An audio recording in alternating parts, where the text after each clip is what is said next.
Hi friends, ఎలా ఉన్నారు? నేను మీ హేమంత్. ఈరోజు మనం డియర్ మూవీని ఎక్స్ప్లెయిన్ చేసుకుందాం. ఇలాంటి వీడియోస్ మీకు మళ్ళీ కావాలనుకుంటే ఇప్పుడే మనడం లైక్ చేసి ఛానల్ని సబ్స్క్రైబ్ చేసుకోండి. అలాగే మీకు ఏదైనా మూవీ ఎక్స్ప్లెనేషన్ కావాలనుకుంటే కామెంట్స్లో మాకు చెప్పండి. ఎక్స్ప్లెనేషన్ ఎందుకు ట్రై చేస్తాం. సో ఇంకేం మాత్రం ఆలస్యం చేయకుండా వీడియోలోకి వెళ్ళిపోదాం.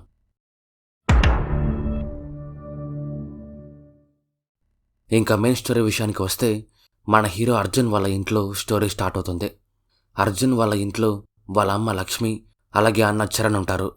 అర్జున్కి 4 సంవత్సరాల వయసు ఉన్నప్పుడు వాళ్ళ నాన్న ఊర్లో చాలా అప్పులు చేసి ఆ అప్పులు తీర్చలేక ఇంట్లో నుంచి పారిపోయింటాడు. అప్పటి నుంచి అర్జున్ వాళ్ళ అమ్మే తన 2 కొడుకుల్ని పెంచుంటుంది. చరణ్ చదువు మానేసి చిన్న వయసులోనే పనికి వెళ్ళడం స్టార్ట్ చేస్తాడు. తను లైఫ్లో చాలా కష్టపడి ఇప్పుడు లక్ష్మీ గార్మెంట్స్ అనే ఒక స్టోర్కి ఓనర్ అయింటాడు. తను ఎంతో కష్టపడుతూ ఇంట్లో వాళ్ళకి ఏం కష్టం రాకుండా చూసుకుంటూ ఉంటాడు. చరణ్కి పెళ్ళయి ఒక కొడుకు కూడా ఉంటాడు. చరణ్ భార్యకి స్టోరీస్ రాయడం అంటే చాలా ఇష్టం. తను ఇప్పటివరకు చాలా స్టోరీస్ని రాసింటుంది. చరణ్ ఇంట్లో వాళ్ళకి కావాల్సినంత డబ్బు సంపాదిస్తున్నా వాళ్ళ ఇష్టాలని మాత్రం తెలుసుకోలేకపోతుంటాడు. అన్నీ తనకు నచ్చినట్టే జరగాలి అనుకుంటాడు. ఇంట్లో ఉన్న అందరూ చరణ్కి భయపడి వాళ్ళ ఒపీనియన్స్ కూడా బయటికి చెప్పలేకపోతూ ఉంటారు. తన భార్య నేను రాసిన స్టోరీస్ని బుక్లాగా ప్రింట్ తీపిచ్చండి అని చరణ్తో అంటూనే ఉంటుంది. కానీ చరణ్ మాత్రం దాని గురించి ఏం పట్టించుకోడు. అర్జున్ వాళ్ళ అమ్మ నాన్న ఇద్దరు ప్రేమించుకుని పెళ్లి చేసుకుంటారు. అందుకే అర్జున్ వాళ్ళ అమ్మకి తన భర్త అంటే చాలా ప్రేమ. తన భర్త తనని వదిలేసి వెళ్ళిపోయినా తను ఇప్పటికీ ఆయన్నే ప్రేమిస్తూ ఉంటుంది. అర్జున్కి చరణ్కి వాళ్ళని వదిలేసి వెళ్ళిపోయిన వాళ్ళ నాన్న అంటే అస్సలు ఇష్టం ఉండదు. అందుకే వాళ్ళమ్మ తన భర్త గురించి వాళ్ళ కొడుకుల దగ్గర ఏం మాట్లాడదు. చరణ్ అర్జున్ని బాగా చదివించి ఒక జర్నలిస్ట్గా తయారు చేసింటాడు. అర్జున్ QTV అనే ఒక ఛానల్లో న్యూస్ రిపోర్టర్గా పనిచేస్తుంటాడు.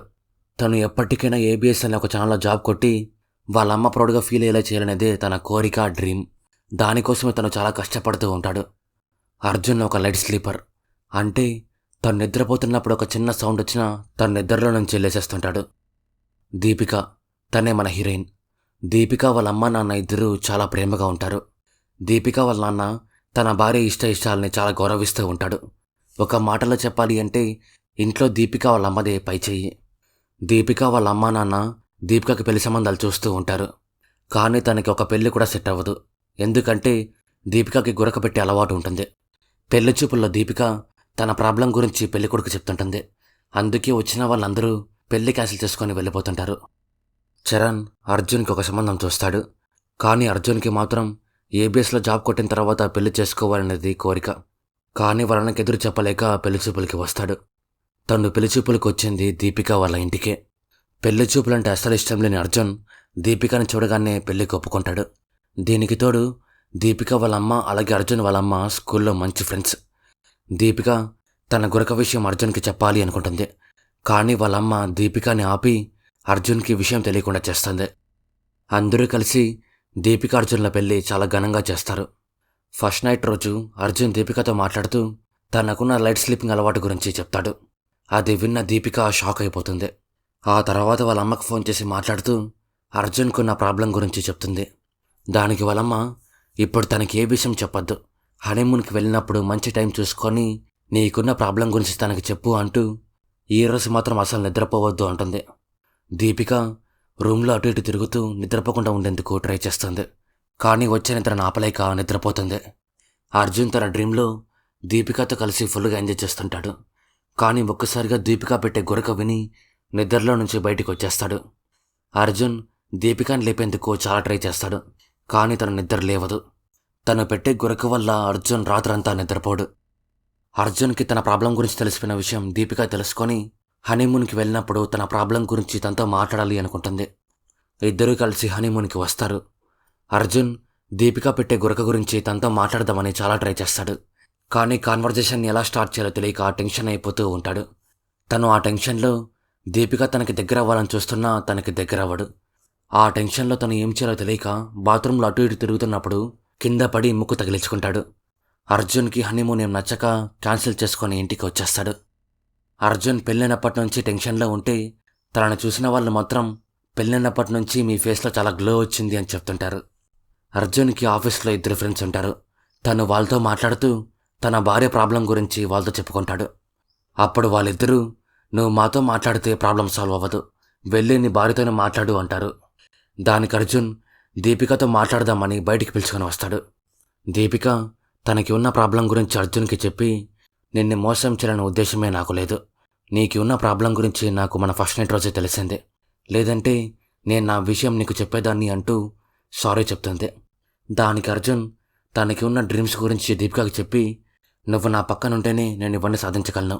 మనిద్దరం కలిసి నీ ప్రాబ్లంని సాల్వ్ చేసుకుందామంటాడు. దీపిక అర్జున్తో మాట్లాడుతూ, నేను నా ప్రాబ్లంకి చాలా ట్రీట్మెంట్స్ ఇప్పించాను, కానీ ఏది వర్కౌట్ కాలేదు అంటుంది. దానికి అర్జున్ మాట్లాడుతూ, నా ఫ్రెండ్ ఒక ఈఎన్టీ స్పెషలిస్ట్, ఒకసారి వాడికి చూపిద్దామంటాడు. అర్జున్ సంతోషం కోసం దీపిక దానికి ఒప్పుకుంటుంది. అర్జున్ ఫ్రెండ్ దీపికని చెక్ చేసి, తన ప్రాబ్లం సాల్వ్ కాదు, నువ్వే ఇంక అడ్జస్ట్ అవ్వాలి అంటాడు. దానికి అర్జున్ చాలా ఫీల్ అవుతాడు. దీపిక అర్జున్తో మాట్లాడుతూ, మనిద్దరం కలిసి ప్రాబ్లంని సాల్వ్ చేసుకుందాం అంటుంది.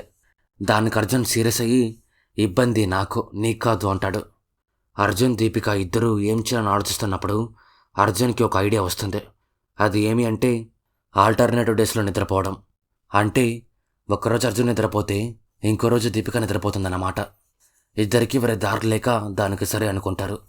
ఒక్కో రోజు ఒకరు పడుకోవడం వల్ల ఇద్దరికీ నిద్ర సరిపోక ఎక్కడ ఛాన్స్ దొరికితే అక్కడ నిద్రపోవడం స్టార్ట్ చేస్తారు. కొన్ని రోజులు ఇద్దరి మధ్య ఎలాంటి ప్రాబ్లమ్స్ ఉండవు. అందుకు ఇద్దరు చాలా సంతోషంగా ఉంటూ చాలా దగ్గరైపోతారు. అర్జున్ ఏబిఎస్లో జాబ్ కొట్టేందుకు ఇంటర్వ్యూ ఛాన్స్ వస్తుంది. ఈ విషయం దీపిక తెలుసుకొని చాలా హ్యాపీగా ఫీల్ అవుతుంది. దీపిక అర్జున్తో మాట్లాడుతూ, నేను నీకున్న ప్రాబ్లం గురించి సెక్రటరీస్తో మాట్లాడాను. ఆయన ఇచ్చే సెషన్స్కి నువ్వు అటెండ్ అయితే నీకున్న సౌండ్ ప్రాబ్లం తగ్గిపోతుంది అంటుంది. దానికి అర్జున్ సీరియస్ అయ్యి, ప్రాబ్లం నీకు, నాకు కాదు అంటాడు. దీపిక మాట్లాడుతూ, ఇది మన మంచి కోసమే కదా అని చెప్పేందుకు ట్రై చేస్తుంది. కానీ అర్జున్ తన మాటలు వినకుండా ఇంటర్వ్యూ కోసం వెళ్ళిపోతాడు. అర్జున్కి తన డ్రీమ్ కంపెనీ అయిన ఏబిఎస్లో జాబ్ వస్తుంది. కానీ తన దీపికకి ఈ విషయం చెప్పి సర్ప్రైజ్ చేయకుండా ఇంట్లో ఉన్న అందరికీ ఒకేసారి చెప్తాడు. దానికి దీపిక చాలా బాధపడుతుంది. దీపిక బాధపడ్డం అర్జున్ వాళ్ళమ్మ చూసి, వీళ్ళిద్దరి మధ్య ఏదో ప్రాబ్లం ఉంది అని అర్థం చేసుకుంటుంది. దానికి తను దీపికతో ఒంటరిగా మాట్లాడుతూ, పెళ్ళి అన్నాక చాలా సమస్యలు వస్తాయి, నాకు కూడా మా ఆయనతో చాలా సమస్యలు ఉండేవి అంటూ, మనం రోజు మనకి ఉన్న ప్రాబ్లమ్స్ ఈరోజు మాత్రమే, రేపటి నుంచి అంతా బాగుంటుంది అనుకోవాలి అని చెప్తుంది. దీపిక అర్జున్ వాళ్ళ అమ్మ చెప్పే మాటల్ని అర్థం చేసుకుంటుంది. కొన్ని మంత్స్ అలా గడిచిపోతాయి. అర్జున్ ఆఫీస్లో జాయిన్ అయిన కొన్ని రోజులకి తనకు ఒక ఎంపీని ఇంటర్వ్యూ చేసే ఛాన్స్ వస్తుంది. దానికి అర్జున్ చాలా హ్యాపీగా ఫీల్ అయ్యి, నేను చేయబోయే ఇంటర్వ్యూ టీవీలో లైవ్ వస్తుంది, మీరంతా దాన్ని చూడండి అని దీపికకి, ఫ్యామిలీకి, ఫ్రెండ్స్కి చెప్తాడు. అర్జున్ చాలా రోజుల తర్వాత దీపికతో హ్యాపీగా మాట్లాడుతూ, నువ్వు చెప్పిన సైకాట్రిస్ట్ని వెళ్ళి కలుద్దామంటాడు. దానికి దీపిక చాలా హ్యాపీగా ఫీల్ అవుతుంది. అర్జున్ ఇంటర్వ్యూ స్టార్ట్ చేసే ముందు వాష్రూమ్కి వెళ్తాడు. కానీ తనకి ఫుల్గా నిద్ర వచ్చేసరికి అక్కడే ఫుల్గా నిద్రపోతాడు. ఇంటర్వ్యూ టైం అయిపోతుండేసరికి టీవీ వాళ్ళు వేరే అమ్మాయిని పెట్టి ఇంటర్వ్యూ స్టార్ట్ చేస్తారు. ఆ ఇంటర్వ్యూ వేరే అమ్మాయి చేయడం ఫ్యామిలీ అలాగే ఫ్రెండ్స్ చూసి, అర్జున్ ఎందుకు ఇంటర్వ్యూ చేయట్లేదు అని చాలా ఫీల్ అవుతారు. అర్జున్ వాష్రూమ్లో నిద్రపోయిన విషయం అందరికీ తెలుస్తుంది. దానికి అందరూ తనని చూసి నవ్వడం స్టార్ట్ చేస్తారు. టీవీ వాళ్ళు తన జాబ్ కూడా పీకేస్తారు. తను ఎక్కడైతే ఫేమస్ అవ్వాలనుకున్నాడో అక్కడ అవమానపడేసరికి చాలా ఫీల్ అవుతాడు. అందుకే ఇంటికి కూడా వెళ్లకుండా ఫ్రెండ్స్తో కలిసి బార్కి వస్తాడు. అర్జున్ ఇదంతా దీపిక వల్లే జరిగింది అని తన మీద చాలా కోపాన్ని పెంచుకుంటాడు. దీపిక అర్జున్కి జరిగింది మొత్తం తెలుసుకొని తనని ఓదార్చేందుకు బార్కి వస్తుంది. దీపిక అర్జున్తో మాట్లాడుతూ, మనిద్దరం కలిసి దీన్ని హ్యాండిల్ చేద్దాం, మనం దీని నుంచి మూవ్ ఆన్ అవుదామంటుంది. దానికి అర్జున్ మాట్లాడుతూ, అవును, లైఫ్లో మనం ఖచ్చితంగా మూవ్ ఆన్ అవ్వాలి అంటూ మనిద్దరం విడాకులు తీసుకుందామంటాడు. అర్జున్ కోపంలో ఇంట్లో వాళ్ళకు ఒక మాట కూడా చెప్పకుండా డైవర్స్ కోసం కోర్టులో కేసు వేస్తాడు. కోర్టులో దీపిక మాట్లాడుతూ, నాకు విడాకులు ఇవ్వడం ఏమాత్రం ఇష్టం లేదు అంటుంది. కానీ అర్జున్ మాత్రం నాకు తనతో విడాకులు ఇప్పించండి అంటాడు. దానికి జడ్జి మాట్లాడుతూ, గురక పెడితే ఎవరు విడాకులు ఇవ్వరు అంటూ ఇద్దరిని కౌన్సిలింగ్కి వెళ్ళమంటుంది. కోర్టులో ఉన్న అందరూ అర్జున్ పెట్టిన కేసు చూసి నవ్వుతారు. దానికి ఇంట్లో వాళ్ళంతా తనతో మాట్లాడుతూ, ఇంటి పరువు తీయద్దు, కేసు వాపస్ తీసుకో అంటారు. కానీ అర్జున్ వాళ్ళ మాటలు వినకుండా, తప్పు చేసింది దీపిక వాళ్ళ అమ్మా నాన్న, వాళ్ళు దీపిక విషయం మనకు ముందే చెప్పాల్సింది కదా అంటాడు. అర్జున్ మాట వినకపోయేసరికి చరణ్కి కోపం వచ్చి అర్జున్ని కొడతాడు. దానికి అర్జున్ ఫీల్ అయ్యి ఇంట్లో నుంచి బయటికి వచ్చేసి తన ఫ్రెండ్ దగ్గరికి వెళ్ళిపోతాడు. అర్జున్ వాళ్ళ అమ్మ అర్జున్ దగ్గరికి వచ్చి ఇంటికి రాని పిలుస్తుంది. కానీ అర్జున్ ఆవేశంలో మాట్లాడుతూ, నీకు నాకన్నా నీ పెద్ద కొడుకు అంటేనే ఇష్టం, నేను ఇంటికి వస్తే ఇంటి పరువు మొత్తం తీస్తా, నువ్వు నీ పెద్ద కొడుకు కలిసి మీ ఇంటి పరువుని కాపాడుకోండి అంటాడు. అర్జున్ నా మాటలకి వాళ్ళ అమ్మ చాలా బాధపడుతుంది. అర్జున్ లాయర్ అర్జున్తో మాట్లాడుతూ, మీకు విడాకులు కావాలి అంటే రెండే దారులు ఉన్నాయి, మొదటిది మీ భార్యకి అఫైర్ ఉందని చెప్పి విడాకులు తీసుకోవడం. ఇంక రెండోది తన్నే ఒప్పించి డైవర్స్ పేపర్ల మీద సైన్ పెట్టించాలి అంటాడు. అర్జున్ తన భార్యతో మాట్లాడి తన్ని డైవర్స్కి ఒప్పించాలి అనుకుంటాడు. అర్జున్ దీపికకి ఫోన్ చేసి కలుద్దామని చెప్దామనుకున్నప్పుడే దీపిక తనకి ఫోన్ చేసి కలుద్దామంటుంది. ఇద్దరూ బయట ఒక కెఫేలో కలుస్తారు. దీపిక అర్జున్ ఎందుకు కలవాలనుకుంది అంటే తను ప్రెగ్నెంట్ అన్న విషయం చెప్పడానికి. అర్జున్ దీపిక ప్రెగ్నెంట్ అన్న విషయం తెలుసుకొని చాలా సంతోషపడతాడు. కానీ డైవర్స్ మాత్రం కావాలి అంటూ బిడ్డ పుట్టిన తర్వాత నాకిచ్చే, నేను పెంచుకుంటా అంటాడు. దానికి దీపిక చాలా బాధపడుతూ బిడ్డ కావాలి అంటే ఇద్దరం కలిసే ఉందాం, లేదంటే అబార్షన్ చేయించుకుంటా అంటుంది. దీపిక వాళ్ళ ఇంట్లో వాళ్ళకి విషయం చెప్పి నేను అబార్షన్ చేయించుకుంటా అంటుంది. దీపిక వాళ్ళ అమ్మ దానికి ఒప్పుకోదు. కానీ వాళ్ళ నాన్న మాత్రం తనకి సపోర్ట్ చేసి అది తన లైఫ్, తను ఏం చేయాలనుకుంటే అదే చేయని అంటాడు. దీపిక అబార్షన్ చేయించుకోబోతున్నందుకు చాలా బాధపడుతుంది. కానీ తనకి ఇంకో దారి లేక అబార్షన్ చేయించుకోవడం కోసం హాస్పిటల్కి వస్తుంది. దీపిక అబార్షన్ చేయించుకోబోతున్న విషయం అర్జున్ తెలుసుకొని తనని కలవడం కోసం హాస్పిటల్కి వస్తాడు. అప్పుడు దీపిక అర్జున్తో మాట్లాడుతూ నీకు బిడ్డ కావాలి అంటే మనిద్దరం కలిసే ఉందాం, లేదంటే అబార్షన్ చేయించుకుంటా అంటుంది. దీపిక వాళ్ళ నాన్న దీపికతో మాట్లాడుతూ తనకి నీ మాటలేవి అర్థం కావు, నువ్వు అబార్షన్ చేయించుకో అంటాడు. దానికి అర్జున్ సీరియస్ అయ్యి నువ్వు ఒక తండ్రివేనా అని దీపిక వాళ్ళ నాన్నతో అంటాడు. దానికి దీపిక అర్జున్ మీద సీరియస్ అయ్యి నువ్వు మా నాన్న మీద సీరియస్ అవ్వద్దు, నీకు కావాల్సిన విడాకులే కదా, నేను నీకు ఇచ్చేస్తా, ఇక్కడి నుంచి వెళ్ళిపో అంటూ అబార్షన్ చేయించుకునేస్తుంది. కొన్ని సంవత్సరాలు అలా గడిచిపోతాయి. కోర్టులో విడాకుల కేసు ఇంకా నడుస్తూనే ఉంటుంది. అర్జున్ తన ఫ్రెండ్ ఇంట్లోనే సెటిల్ అయిపోయింటాడు. అర్జున్ వాళ్ళ అమ్మకి ఆరోగ్యం సరిగ్గా ఉండదు. కొన్ని రోజుల క్రితం అర్జున్ వాళ్ళ అమ్మకి ఒక ఉత్తరం వచ్చింటుంది. అది రాసింది మరెవరో కాదు, తన భర్త. ఆ ఉత్తరంలో ఆయన నాకు నీతో కలిసి జీవించాలనుంది అని రాసింటాడు. అందుకు తను తన కొడుకు చరణ్తో మాట్లాడి వాళ్ళ నాన్న మీద ఉన్న కోపాన్ని తగ్గించాలి అనుకుంటుంది. కానీ చరణ్ వాళ్ళ నాన్న పేరు వినగానే చాలా కోపడతాడు. అందుకు వాళ్ళమ్మ ఉత్తరం గురించి ఏం చెప్పదు. అర్జున్ వాళ్ళమ్మ ఆరోగ్యం సరిగ్గా లేదన్న విషయం తెలుసుకొని వాళ్ళ అన్న ఇంట్లో లేనప్పుడు వాళ్ళమ్మని చూడ్డానికి ఇంటికి వస్తాడు. అర్జున్ వాళ్ళమ్మ అర్జున్ను చూసి చాలా సంతోషపడుతుంది. కానీ తన హెల్త్ కండిషన్ సీరియస్ అయ్యేసరికి అర్జున్ తనని హాస్పిటల్లో జాయిన్ చేస్తాడు. అర్జున్ వాళ్ళమ్మ ఆరోగ్యం బాగవడానికి ఒక బైపాస్ సర్జరీ చేయాల్సి వస్తుంది. దీపిక అర్జున్ వాళ్ళ అమ్మ గురించి తెలుసుకుని హాస్పిటల్కి వస్తుంది. అక్కడ దీపిక అర్జున్ ఇద్దరు ఒకరికొకరు ఎదురవుతారు, కానీ మాట్లాడుకోరు. దీపికకి అర్జున్ వాళ్ళ అమ్మ అంటే చాలా ఇష్టం. అందుకు తన కండిషన్ చూసి చాలా బాధపడుతుంది. చరణ్ భార్య దీపికతో మాట్లాడుతూ అర్జున్ వాళ్ళ అమ్మకు వచ్చిన ఉత్తరం గురించి చెప్తుంది. దీపిక వాళ్ళిద్దరిని ఎలాగైనా సరే కలపాలి అనుకుని అర్జున్కి ఈ విషయం చెప్తుంది. అర్జున్కి వాళ్ళ నాన్న అంటే ఇష్టం లేకపోయినా వాళ్ళ అమ్మ కోసం వాళ్ళ నాన్న ఇక్కడికి పిలుచుకొని రావాలి అనుకుంటాడు. అర్జున్ వాళ్ళ అమ్మకి ఆ ఉత్తరం వచ్చింది ఇడుకి అనే ప్రాంతం నుంచి. అందుకు అర్జున్ దీపిక ఇద్దరూ అక్కడికి బయలుదేరతారు. అర్జున్ దీపిక ఇద్దరూ వాళ్ళ పాస్ట్ గురించి మాట్లాడుకోకూడదు అనుకుంటారు. అర్జున్ ఫ్లైట్లో వెళ్తున్నప్పుడు ఒక స్లీప్ వేస్తాడు. కానీ దీపిక కూడా గురక పెడుతూ నిద్రపోవడం స్టార్ట్ చేస్తుంది. ఆ సౌండ్ విని అర్జున్ నిద్రలేస్తాడు.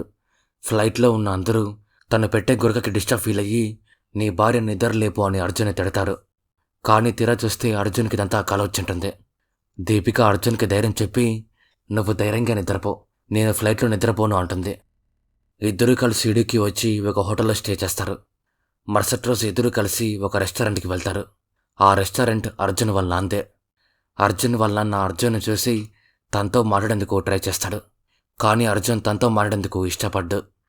దీపిక ఆయనతో మాట్లాడుతూ తన భార్య కండిషన్ గురించి తనకి చెప్పి మీరిప్పుడు ఖచ్చితంగా మీ భార్య దగ్గరే ఉండాలి, మీరు మాతో కలిసి ఊరికి రండి అంటుంది. దానికి ఆయన మాట్లాడుతూ ఎన్ని తప్పులు చేసిన తర్వాత ఏ మొహం పెట్టుకొని అక్కడికి రావాలి అంటాడు. అర్జున్ వాళ్ళ నాన్న మీద సీరియస్ అయ్యి నువ్వు ఇన్ని రోజులు మా దగ్గర లేకపోయినా మేము సంతోషంగానే ఉన్నాం, ఇప్పుడు కూడా నువ్వేం రావద్దు అని సీరియస్ అవుతాడు. అర్జున్ రాత్రి హోటల్లో బాధపడుతూ తనకి ఉన్న స్లీపింగ్ ప్రాబ్లం ఎలా వచ్చిందో దీపికకి చెప్పడం స్టార్ట్ చేస్తాడు. అర్జున్ వాళ్ళ నాన్న అప్పులు చేసి వెళ్ళిపోయిన తర్వాత అందరూ వాళ్ళమ్మని చాలా నీచంగా చూస్తారు. అయినా వాళ్ళమ్మ అందరిని ఎదిరించి తన ఇద్దరు కొడుకుల్ని పెంచింటుంది. బయట వాళ్ళు అనే సూటిపోటి మాటలు అర్జున్ని చాలా బాధపడతాయి. అవే తనకి పీడకల్లాగా వెంటపడతాయి. దానికే తను లైట్ స్లీపర్గా మారిపోయింటాడు. దీపిక అర్జున్ని ఓదార్చి ఆయన ఎన్ని తప్పులు చేసినా నీకు తండ్రి, ఆయన్ని మీ అమ్మ దగ్గరికి పిలుచుకొని వెళ్దామంటుంది. మరుసటి రోజు అర్జున్ వాళ్ళ నాన్న దీపిక దగ్గరికి అర్జున్ దగ్గరికి వచ్చి నేను ఈ టైంలో ఖచ్చితంగా నా భార్య దగ్గర ఉండాలి, లేదంటే నా జీవితానికి అర్థమే లేదు అంటూ ఊరికి నేను కూడా వస్తా అంటాడు. అర్జున్ వాళ్ళ నాన్న మీద కోపడినందుకు వాళ్ళ నాన్నకి సారీ చెప్తాడు. దాంతో వాళ్ళిద్దరూ కలిసిపోతారు. అర్జున్, దీపిక ఇద్దరు కలిసి అర్జున్ వాళ్ళ అమ్మని నాన్నని కలుపుతారు. అర్జున్ వాళ్ళ అమ్మ తన భర్తను చూసి చాలా సంతోషపడుతుంది. చరణ్ వాళ్ళ నాన్న వచ్చిన విషయం తెలుసుకొని చాలా సీరియస్ అవుతాడు. ఆయన చరణ్తో మాట్లాడుతూ తప్పైపోయింది అని చెప్పేందుకు ట్రై చేస్తాడు. కానీ చరణ్ కోపంతో తన కాలర్ పట్టుకొని బయటికి వెళ్ళిపో అంటాడు. దానికి వాళ్ళమ్మ చరణ్ని కొట్టి, ఆయనకి నాకు ఎన్ని సమస్యలు ఉన్నా అది మా ఇద్దరి సమస్య, తన్ని నువ్వు ఇంట్లోకి రానివ్వకపోతే నేను కూడా తనతో పాటు వెళ్ళిపోతా అంటూ, ఎప్పుడూ డబ్బులు సంపాదించడమే కాదు, ఫస్ట్ నువ్వు నీ భార్య సంతోషంగా ఉందో లేదో తెలుసుకో, తనకి స్టోరీస్ రాయడం అంటే చాలా ఇష్టం, అది నీకు తెలుసా అంటుంది. ఆ తర్వాత అర్జున్ మీద సీరియస్ అయ్యి, ఒక గురకం తట్టుకోలేక విడాకులు తీసుకుంటున్నావు పోరారి అని తిడుతుంది. చరణ్ వాళ్ళ అమ్మన్న మాటలకి తను చేస్తున్న తప్పులు తెలుసుకొని చాలా బాధపడతాడు. తన భార్య తనను ఓదారుస్తుంది. చరణ్ తన భార్య రాసిన స్టోరీస్ని బుక్కులాగా ప్రింట్ చేయించాలి అనుకుంటాడు. దానికి తన భార్య చాలా సంతోషపడుతుంది. అర్జున్ కూడా వాళ్ళ అమ్మన్న మాటలకి చాలా ఫీల్ అయ్యి దీపిక గురించి ఆలోచించేది స్టార్ట్ చేస్తాడు. చరణ్ వాళ్ళ నాన్నకి సారీ చెప్పి వాళ్ళ నాన్నతో కలిసిపోతాడు. దాంతో ఫ్యామిలీ మొత్తం కలిసిపోతారు. కోర్టులో అర్జున్ దీపికల కేసు ఫైనల్ హియరింగ్ రోజు వస్తుంది. అర్జున్ ఎంత కష్టమైనా దీపికతోనే ఉండాలి అని తనకి సారీ చెప్పి నాతో ఉండిపో అంటాడు. దీపికకి విడాకులు ఇవ్వడం అస్సలు ఇష్టం ఉండదు. అందుకు అర్జున్ విడాకులు వద్దు అనేసరికి చాలా హ్యాపీగా ఫీల్ అయ్యి తనతో మళ్ళీ కలిసిపోతుంది. వాళ్ళిద్దరూ కలిసిపోవడం అందరూ చూసి చాలా హ్యాపీగా ఫీల్ అవుతారు. కొన్ని సంవత్సరాలు అలా గడిచిపోతాయి. అర్జున్ దీపికలకి ఒక కొడుకు పుట్టింటాడు. కొన్ని రోజులకి వాడు కూడా గురకపెట్టడం స్టార్ట్ చేస్తాడు. దాన్ని దీపిక అర్జున్ చూసి ఫుల్గా నవ్వుకుంటారు. అలా సంతోషంగా మూవీ ఎండుతుంది. సో ఇది ఫ్రెండ్స్ డియర్ మూవీ గురించి. స్టోరీ మీకు ఎలా అనిపించిందో కామెంట్స్లో మాకు చెప్పండి. అలాగే ఈ వీడియో నచ్చిందో లేదో కూడా కామెంట్స్లో మాకు చెప్పండి. అలా మీరు చెప్పడం వల్లే నాకు ఇలాంటి వీడియోస్ మళ్ళీ చేయాలో లేదో తెలుస్తుంది. సో ఈ వీడియో నచ్చిందో లేదో కామెంట్స్లో మాకు చెప్పండి. అలాగే ఇలాంటి వీడియోస్ మీకు మళ్ళీ కావాలనుకుంటే ఇప్పుడే వీడియోని లైక్ చేసి మీ ఫ్రెండ్స్తో ఫ్యామిలీతో షేర్ చేయండి. అలాగే ఇలాంటి మరెన్నో ఇంట్రెస్టింగ్ వీడియోస్ మీరు మిస్ అవ్వకూడదు అనుకుంటే ఇప్పుడే మన ఛానల్ని సబ్స్క్రైబ్ చేసుకోండి.